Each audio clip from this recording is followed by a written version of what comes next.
Hello guys, welcome to my channel The Cricket Gram. India is a baby in pink ball, ये कहना है Australian newspapers का।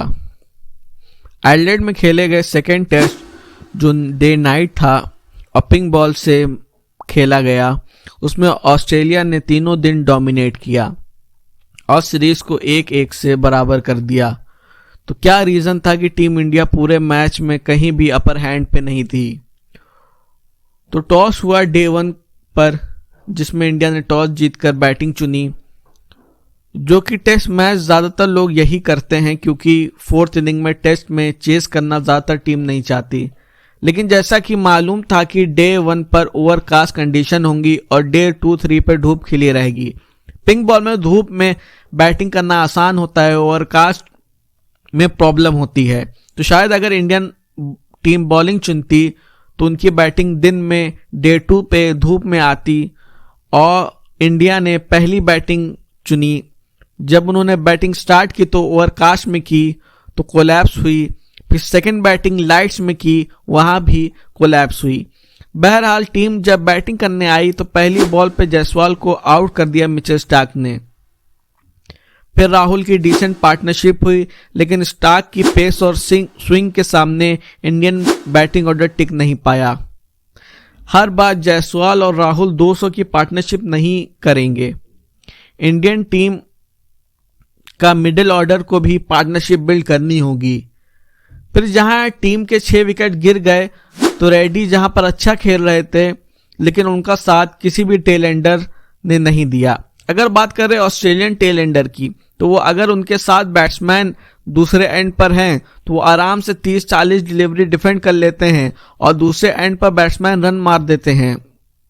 Indian tell Anders 5 या 10 ball पर ही out हो जाते हैं, बस वो बल्ला घुमाते हैं, ना कि डिफेंस करते हैं। इसलिए रेड्डी को लास्ट में मजबूरन हिटिंग करनी पड़ी और रेड्डी भी 30-40 के बीच में आउट हो गए। ऑस्ट्रेलिया डे 1 पर लाइट्स में बैटिंग करने आई, जहां पे बैटिंग करना बड़ा मुश्किल होता है। उसमें ऑस्ट्रेलिया ने बड़ी अच्छी बैटिंग की, सिर्फ एक ही विकेट गंवाया। लघुशेर और स्क्वीनी ने पूरा लास्ट सेशन खेल लिया। फिर नेक्स्ट डे ऑस्ट्रेलिया बैटिंग के लिए आई तो बुमराह और सिराज ने अच्छी बॉलिंग की और स्क्वीनी और स्मिथ को आउट किया, और सिराज और बुमराह की स्पेल ने ऑस्ट्रेलियन टीम को प्रेशर में रखा और रन बिल्कुल नहीं दिया। लेकिन जब टीम इंडिया अपने थर्ड पेसर हर्षित राणा को लाते थे तो वो प्रेशर को रिलीफ कर देते थे ऑस्ट्रेलियन के लिए। एक ओवर में 3 बाउंड्रीज तो कभी 2, जिससे ऑस्ट्रेलियन बैट्समैन पे कोई प्रेशर नहीं था। बुमराह और सिराज के साथ थर्ड पेसर नहीं दे रहे थे। अगर राणा विकेट ना लेते और खाली रन रोकते और लीक ना करते तब भी इंडिया अच्छा करती। हर्षित राणा मेरे ख्याल से टेस्ट क्रिकेट के लिए अभी फिट नहीं है। टीम का कहना है राणा के साथ प्लस पॉइंट ये है कि वो बैटिंग भी कर लेते हैं। फर्स्ट क्लास में उनका 36 का एवरेज है, बट दोनों टेस्ट में बैटिंग एकदम नहीं कर पाए। न्यूज आई थी कि एनसीए से बीसीसीआई ने एनओसी मांगी है कि शामी ऑस्ट्रेलिया ट्रैवल कर सकते हैं या नहीं, और जब तक शामी ज्वाइन नहीं करते तब तक टीम को दूसरा पेसर की तलाश में रहना पड़ेगा, या वो आकाशदीप को ट्राई कर सकती हैं, क्योंकि देखा जाए तो उन्होंने काफी अच्छी परफॉर्मेंस की है। और दूसरी बात करें तो वहीं जब इंडियन टीम बॉलिंग कर रही थी, रोहित शर्मा ने सिर्फ कुछ टाइम के लिए 3 स्लिप लगाई थी, फिर एक ही स्लिप थी।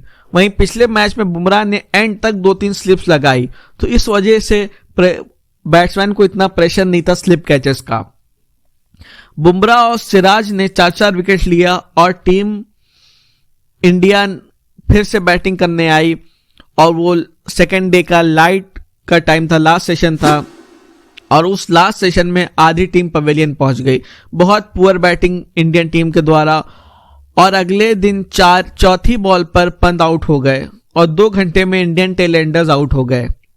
सीरीज अब 1-1 बराबर हो गई है। देखना होगा कि अगले टेस्ट में गाबा में जो खेला जाएगा उसमें टीम इंडिया क्या चेंज करती है और किस अप्रोच के साथ आती है।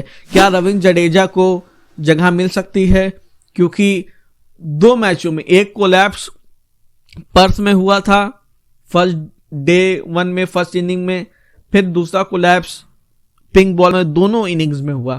पहले में जब इंडिया का अपर ऑर्डर कोलैप्स हुआ तब भी नीचे चाहे वॉशिंगटन सुंदर हो, उसके बाद तो 3 पेसर थे वो भी कुछ नहीं कर पाए। नीतीश रेड्डी वहां खड़े थे लेकिन साथ नहीं दे पाए।